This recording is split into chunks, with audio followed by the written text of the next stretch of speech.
Kevin is the chairman and CEO of McGovern Capital, a single-family office which serves as an investment, strategy, and licensing principal and advisor to global businesses. Through McGovern Capital and its affiliates, Kevin has co-founded over 25 companies, 6 of which have become world category leaders, and he's been principal in over 15 global joint ventures, doing business in over 80 countries. One of the reasons we are having Kevin on stage today is just that he has helped found and scale a few companies to over $1 billion in revenue.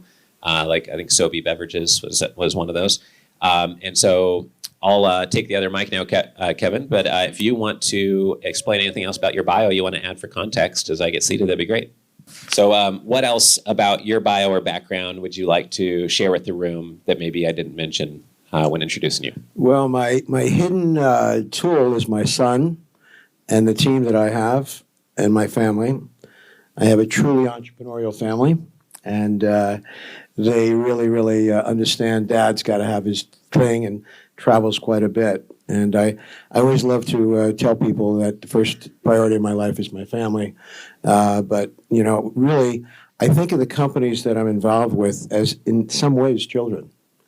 And, you know, I have an extended family. I'll never forget asking Jim Draper, how many kids do you have? And he said 4. I said, no, how many kids do you have? And he had 700. And so anyway, I've had a lot of children, and I really enjoy working with entrepreneurs in a big way. Awesome. We had the pleasure of interviewing Tim Draper for billionaires.com. We'll try to get him on stage one day here as well. So how have you done multiple $1 billion plus deals while others are rightfully proud of doing $1 million or $10 million size deals? Like, what's the number one difference maker, if you could maybe spill the beans on that? You know, when you're assessing an opportunity, large opportunities are not necessarily more complex than small opportunities. And we always want to look at things and say, is this a trend or is it a fad? We have an expression in McGovern Capital called catch the current, make the wave. If the wave is existing already, it's too late. And people sometimes ask me, you know, who are your leaders and idols, Ratan Tata being one of them, but Wayne Gretzky. We skate to where the puck will be. And what's happening today, what's hot today, is too late for you to do. What you need to do is you need to figure out what's happening tomorrow, because it's going to take you time to get there. So really look at things that are compelling, trendy, and also what you can do to shortcut the skate to where the puck will be. Yeah, awesome. I think Gary Vee says something similar, that like if you're always chasing that recent trend, you'll just be behind the herd. So you need to focus on future sandbox and spend a decade building that. So when the herd comes, you're already very well positioned in that space. Learn how to say no too, Richard. I mean, you know, often what I'll do is instead of just saying absolutely no, I'll try to refer people to people that may understand it more. But for me, you know, we have a series of gurus. I teach quite a bit, as you know, at Cornell and MIT and Stanford. And I don't just think the students are just one thing. The professors are great resources for gurus. They're not necessarily entrepreneurs, but they're great fact finders and they're great information people. So I use them quite a bit. So I know you have an amazing network, one of the biggest ones probably in this room. So how much is the teaching and doing executive education or business courses, does that get you hyper-connected to a lot of these families, or how did you build such a network? Totally. You know, my son says, Dad, why are you at all these family office conferences? You know, we got companies to run, we got this, we got that. And I said, I meet people like you and like the people in this audience. And quite frankly, when I speak at family offices or I speak at universities, it gets me into sovereign wealth funds. It gets me into, you know, I teach at KAUST in Saudi Arabia, and that's a great entree into the hierarchy of PIF in Saudi. Right. Makes sense. For example. Right. Great. So you said 7 months ago on stage that all of business is pattern matching, right? If something's working, you do 10 times more of it. If it's not working, maybe you try to fix it once or twice and then you delete it, right? So can you talk a little bit more about that, how you stay objective? Because sometimes if you put a lot of energy into something, you kind of almost emotionally have this like kind of sunk cost, but you're kind of tied to it sometimes. So how do you stay objective on cutting things out and going 10x on what's working? Buffett has some great expressions. Some I agree with, some I don't. He's a lot smarter than I'll ever be. But the one I really like the most is cut your losers early and ride your winners. And, it's really not easy, but you have to learn, whether it's people that are in your life, whether it's investments, et cetera, you have to learn how to cut your losers early. And in business, it's the same way. And ride your winners. When you have a winner, keep investing in it, keep pushing it hard, keep doubling up, tripling up, et cetera. As you know, I'm involved in one company with, it's a replacement for all plastics. I've written 3 checks, and I have soft equity, hard equity. I am pumping it. I am putting money in, et cetera. I'm really, I'm pumping my winners. It's very simple. Right. Got it. So how do you get an audience with some of these groups that turned into billion-dollar brands? Were they so small when you approached them, it was easy? Or were they already big and kind of the hot thing and had everybody trying to partner with them? Your reputation is everything. So fortunately, we've built a reputation. We vet our deals, and there's not a chance that I'll bring a deal to somebody in Singapore, or we do a lot of business in Asia and the Middle East. Not a chance. If I see a slight dent, they're the first people to know about it.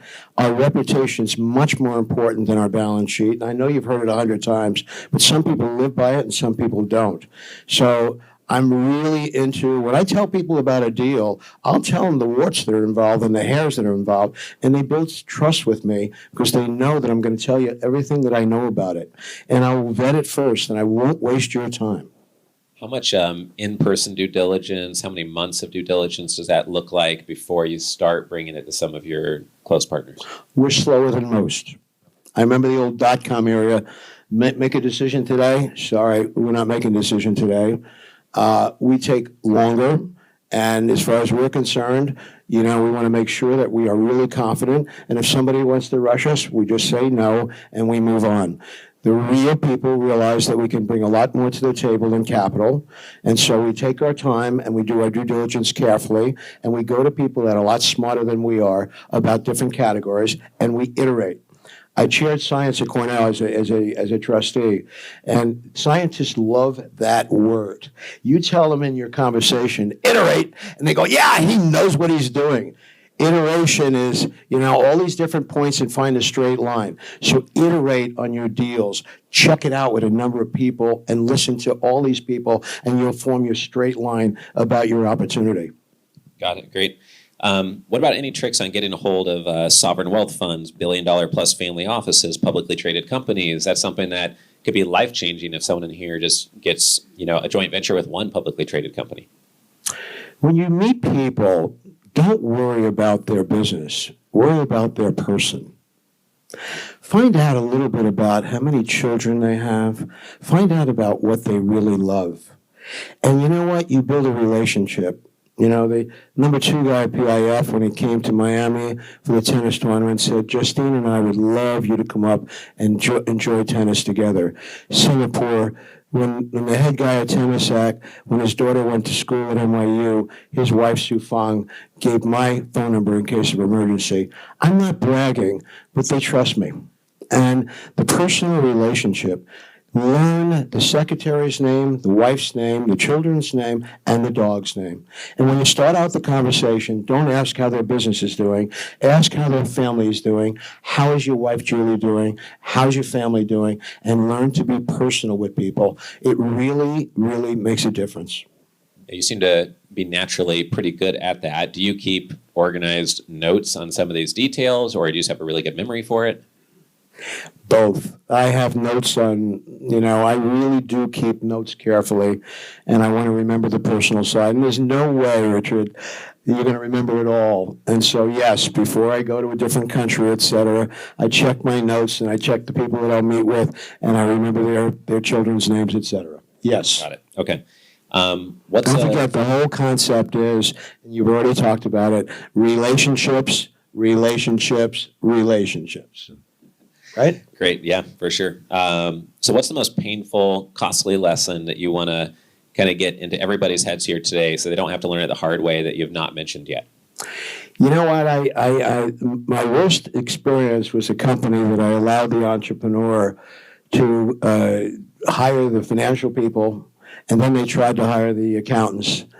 And, you gotta know your numbers and you gotta be familiar with your numbers. And as an investor, make sure that you have a very close contact with the people that cover the purse. And so I don't want to meet just the CEO. I want to meet the CFO, and I want to meet the individual team members on an individual basis. And I want to make sure that I know that those numbers are being prepared by the team and not just by the CEO. I did get, fooled a little bit on this particular company, and I wound up having to go in, fire the CFO, and work with the CEO as best I could, even though I wanted to get rid of him. And about a week before closing, I found somebody to buy the company. It was one of my worst chapters. And I called the CEO of the other company. I said, I just fired the CEO. He was putting a gun to my head about it. He said, I'm so happy we would have fired him the day after closing. That was a close call. And I will tell you, do the right thing, and it will pay off, and it will work out. Got it. So when people approach you, and since you speak so often, you probably have lots of emails coming in all the time, pitches. If it's not through a referral and not a name you recognize, what stands out to you? What do you notice first, look at first? Any suggestions on that? Referral, I used to hate it when I was a deals lawyer in Greenwich, Connecticut, and I used to hate that all these venture capitalists was like a hail club that they only dealt with each other. But you know what? The person who refers it to me is really important to me, really important, because I know that my dear friends, just like I will not refer it to Richard or somebody unless I vetted it carefully. And to be honest with you, there's many days in a year and you just don't have time to look at things cold turkey. And also, you need to know what categories you're good at, as you talked about yesterday, and what categories you're not good at. We're not good at software. I don't believe that much. I think software is very difficult to have a sustainable business in. Everybody has a different opinion.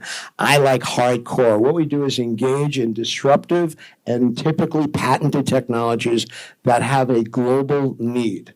We want to make sure that we have some proprietary rights and that we can really execute based on those proprietary rights into a joint venture or otherwise. Got it. What are some of the trends that you're tracking now, if you don't mind sharing, that you can say publicly, or that you're really most excited about? So you see me reach into my left pocket. But I got to tell you something. If you're an entrepreneur and you're not carrying your product with you, or you're not spending half your time thinking about your product, you're the wrong person for that company. I tell people you got to have a CPO in a company. And they say, what's a CPO? I say, Chief Passion Officer. The person who's blind, have the right reasonable people surround them. So this is a substitute for all plastics. It's going extremely well. It's made from sugarcane waste. Okay? And Walmart is using it for poop bags to start because you can flush it.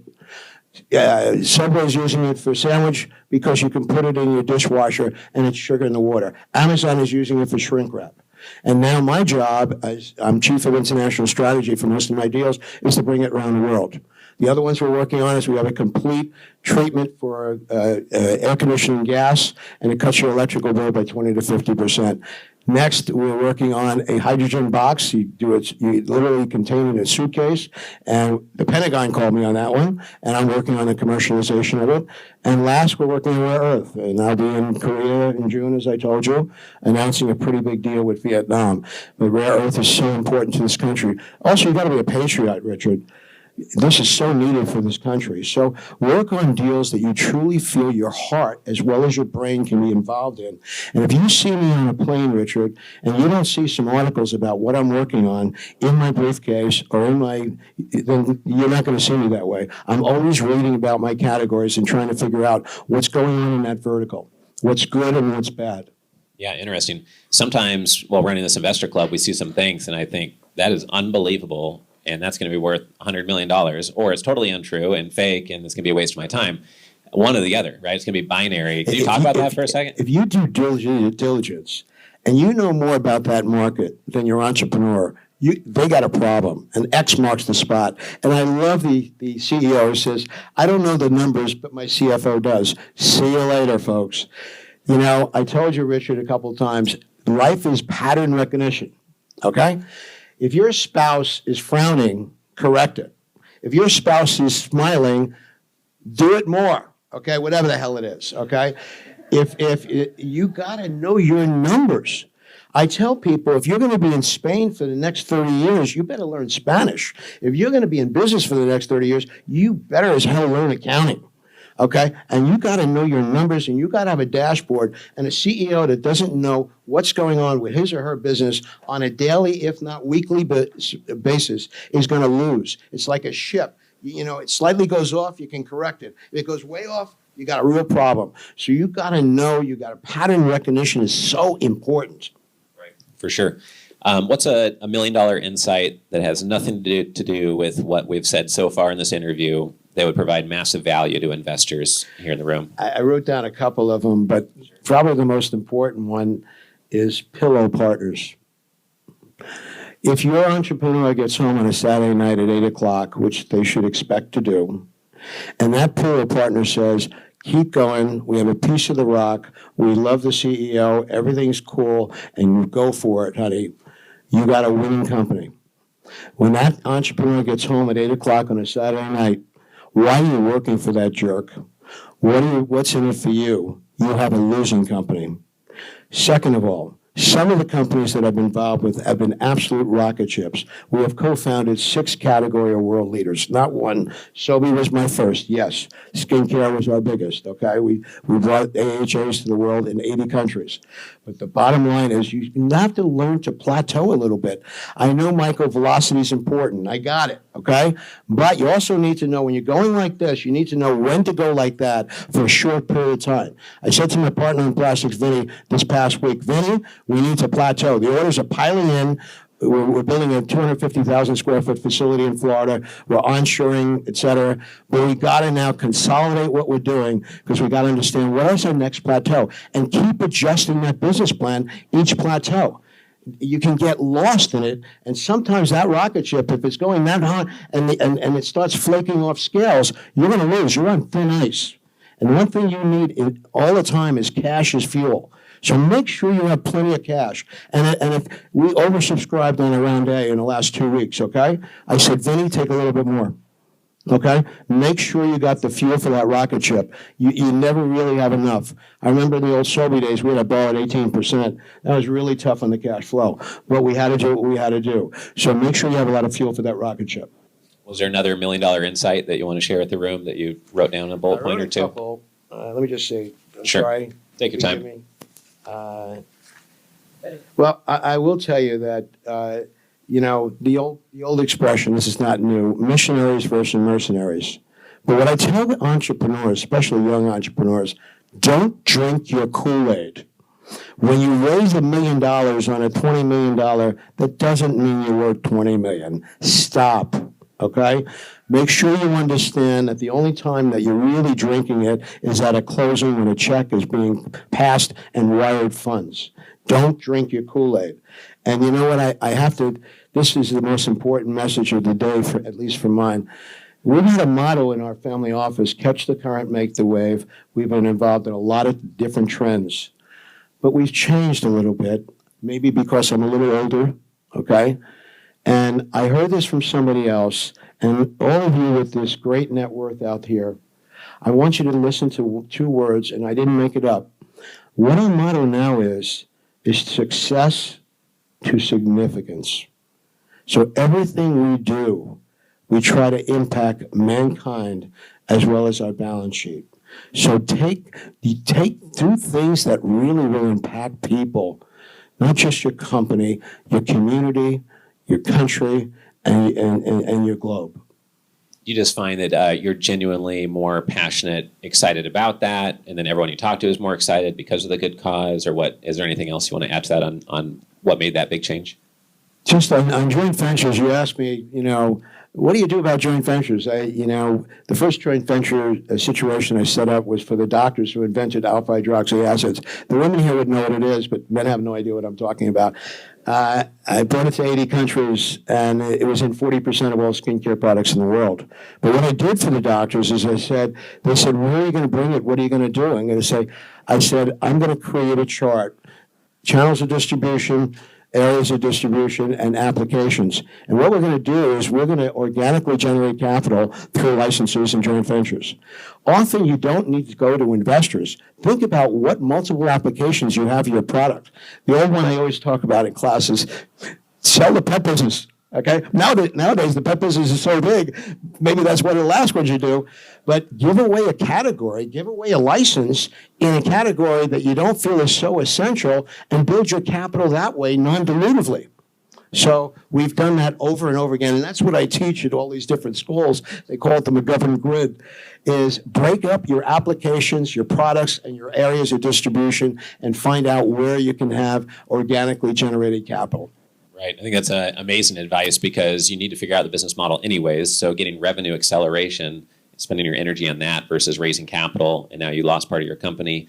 The other thing I see often is people raising way too much money. I know you need to raise enough to have cash flow, but they say, oh, I need to raise $20 million. It's like, well, do you need $20 million now? I'm like, no, you only need $2 to $3 million now, and you can raise later at a higher valuation. I love these early stage businesses. They're a $20 million valuation. I say, raise your couple million, get going, and then start raising your valuation realistically, right? Right. Break it in pieces, milestones, whatever it is. Right, for sure. Yeah. What about when it comes to setting up the joint ventures? You've negotiated a lot of these. You've probably learned things to do and not do. What are one or two components that are kind of black belt level deal negotiation terms that would help people here in the room? Define the field. Break it apart into different applications, as I said, but make sure when you're giving a license to somebody that you define what field it is. In other words, if they only work in 2 countries, don't give them 5 countries. Give them the 2 countries. I did a deal with Avon, and I said, where are you going to launch this, and where are you going to bring it? And we'll stage it, okay? But another one that people don't think about, Richard, and it really is important, when you give a non-exclusivity to somebody, you can't give exclusivity to anybody else. So be really careful. I call it white whales. I say we have to wait to bring it to the white whales, okay? And what the white whales are the global companies. And you cannot bring it to a global company if you've given away segments of the world. So sometimes you got to be a little bit more patient, particularly with patented technologies. You got to be a little bit more patient and wait it so you can go to a L'Oreal or you can go to an Apple or Microsoft and give them the world or as large an applications as possible. So be very careful. Non-exclusive opportunities can really hurt you, believe it or not. Right, makes sense. One of my mentors, Sajjan Thomas, has raised over $1 billion in private equity, and he mentored me really early on in the industry. And so one of our latest VIP data AI tools is a $1 billion plus partner AI tool. We took all of our data, narrowed it to $1 billion plus balance sheet companies, corporate venture capital, publicly traded, et cetera. And so we have that now in the portal for those that want to use it. But my question is related to what tips do you have for actually landing those, finding those, getting their attention? You know what it's like to get pitched all the time.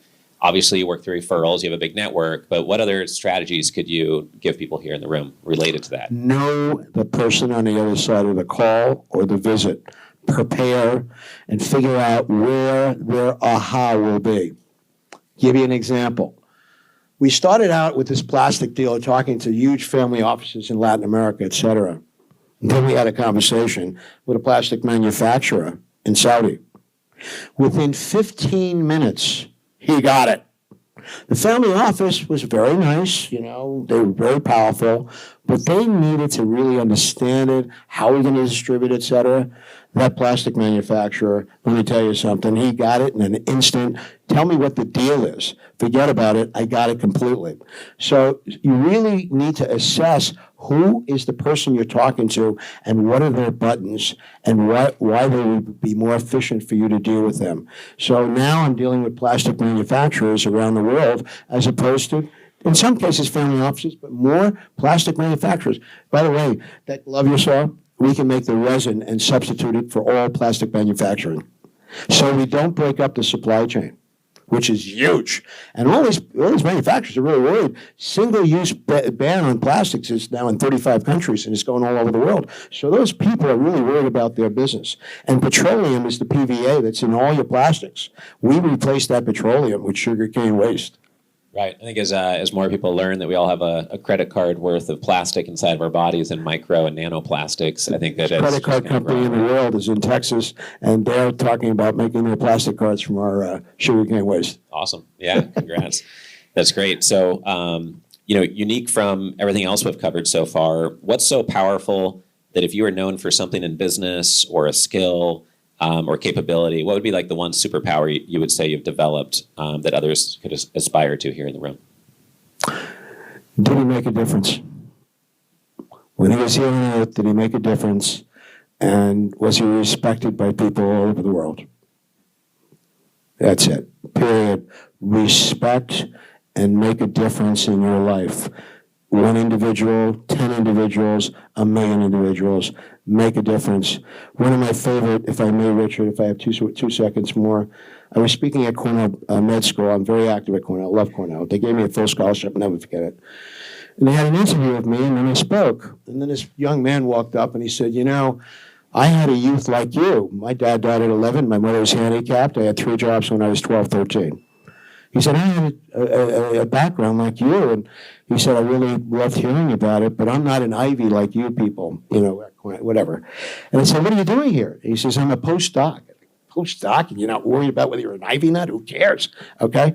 So I looked at him, and I said, you don't look down on everybody, do you? He said, what do you mean, look down? I said, the more you carry, the stronger you get. You don't look down on them, do you? He smiled. The more you carry, the stronger you get. So don't think about what you don't have. Don't think about your past. Think about today, and to be proud of who you are and what you've accomplished. Awesome. So my last question is related to, I often tell investors and anyone raising capital, if you can source deals first exclusively and at a better valuation, your balance sheet will probably compound. And, investors want to see that people they invest in are sourcing things exclusively and at better valuations, usually. So you teach, you speak at events, you have a reputation. Is there anything else related to sourcing these types of exciting deals first, or anything related to sourcing deals and opportunities that you want to share with the room? One of our, special sauces is that we really can bring you around the world.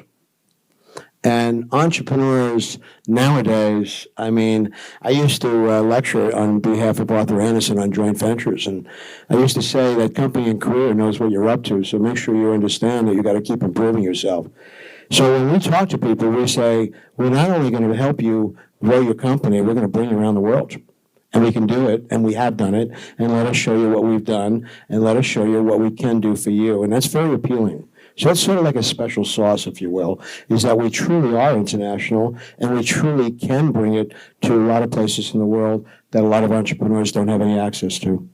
Great. Yeah, my takeaway from that is that when you show strategic value you can provide to others, then they're motivated to show you deals first. And if they know what that expertise is, they'll know when the right pattern is of like, oh, this is a great deal maybe for Kevin. Let me refer that to Kevin. And if you come to mind first, then you get to see the sugar cane glove maybe before the other family office who would love to have helped on the deal, but you're known to be strategically super helpful. For example, I got a call 3-4 weeks ago from the Pentagon. And he said, we have a technology that we're bringing into the military, but we promised to help them with commercial, and you're the guy. So meet this person, and he had an amazing technology. But, I'm getting to know, thank God, maybe in 20 years I'll get to know even more as a person that can commercial, I think, on a global scale. Awesome. Was there anything in your notes there you wanted to share before we finish up here? I have so many, different little things, but I got to tell you something. When I do go around the world, the thing that I love most is to meet really successful people, because most of them are more grounded than a lot of people think. We are all so human. And the more we learn about the world and ourselves, we realize that we all are children of God. And you know what? When you're talking to people, don't look up and don't, be in awe. They're human beings just like you. And treat them like a human being. And believe me, your relationships will really grow that much more. So, the older you get, the wiser you get. Okay, but at the same time, understand that we're all striving to do something different, et cetera, but we're also human, Richard. Awesome, great, thank you. Let's give Kevin a big round of applause. Thank you.